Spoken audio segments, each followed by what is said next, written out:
over to you with a game from both of our childhoods. Ooh, I'm so excited. So it's Tomb Raider Remastered 1, 2 and 3. Oh, where to start? Where to start? What was weird about this was you were like, oh yeah, there's a treasure over here. Oh, there's a health pack over there. This is where the wolves jump out. This is where the thing... You just knew all of the game. What's weird is that, have you noticed, like, when you need to, like, revise for something, like your GCSE science or your theory test, it never quite sticks. But, like, to this day, I know exactly where the wolves are going to jump out at you in Tomb Raider. And I also know all the lyrics to Waterfalls by TLC. You know, it just never... Was that in the game as well? Don't go. No, Chasing wolves. And you know what? This is a great bit of nostalgia. Like, it's literally as you remember.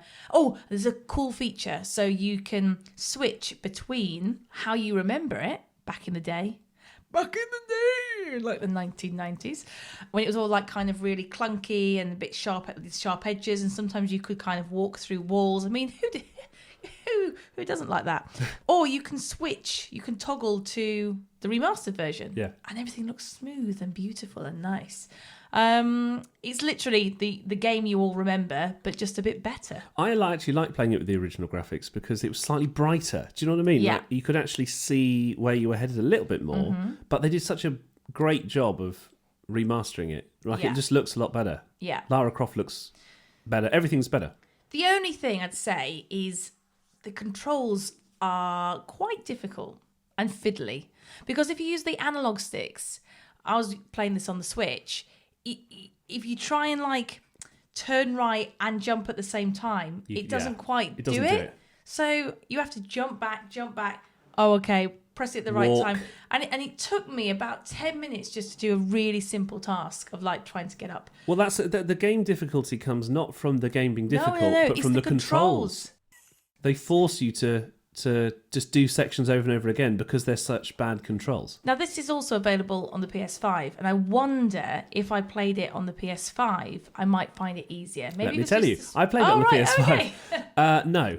They do have an option in this game, though, for modern controls, but even those aren't like what you would want it to be. Why is it so difficult compared to...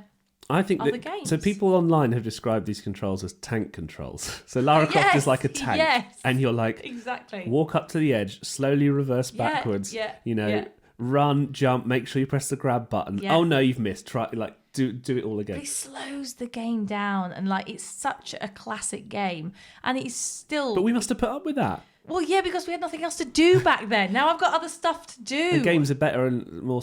I think one of the other things I noticed is that there's no map and there's no guide on what on earth you're supposed to do. Yeah. Like back in the day, that was cool because you'd sort of all sit round as a group and like the brain trust would kind of go, what's the next move for Lara? Have you discovered this treasure? Oh, you're supposed to press that button over there. Whereas, and watch out for the bear, you know. Whereas now, you just need a button that's like, tells you where to go. It's still scary though, right? Very scary. Oh, the music. The music's really good.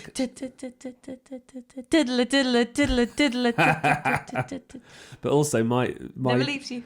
Childhood, my biggest scare from my childhood, forget Silent Hill, my biggest scare was like all the pots and pans and things, they in the old version, they rotate to face Lara Croft. Yeah. And there was a mummy tied to a chair.